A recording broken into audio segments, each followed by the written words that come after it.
One of my favorite memories when I think back to being young and in the late 60s, early 70s was I remember watching New York television because I lived in Connecticut. And one of my favorite commercials was the old Crazy Eddie commercials. You remember Eddie Antar when he used to go, Crazy Eddie, his prices are insane.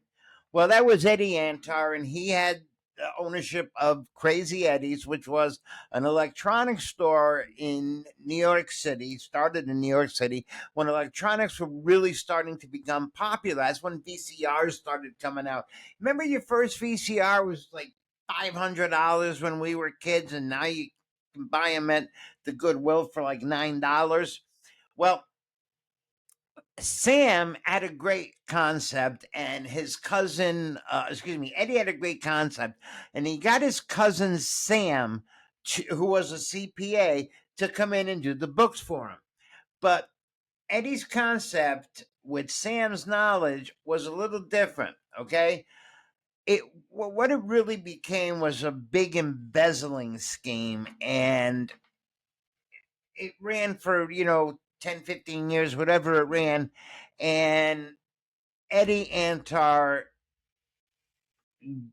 he actually received a 6 month prison sentence, suspended with a $10,000 fine and 1,200 hours of community service for his end of it.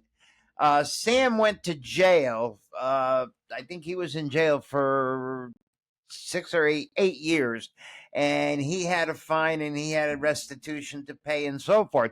The reason why I bring up Eddie Antar is because Eddie was so good at what he did that the FBI approached him after he served his sentence and actually brought him on board as an advisor for white collar crimes.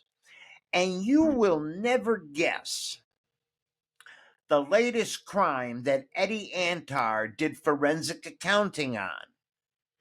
Yes, folks, if you paid attention to our last short, it is that of Letitia James and her mortgage problems. Trust me, they will be coming to a court near you very soon.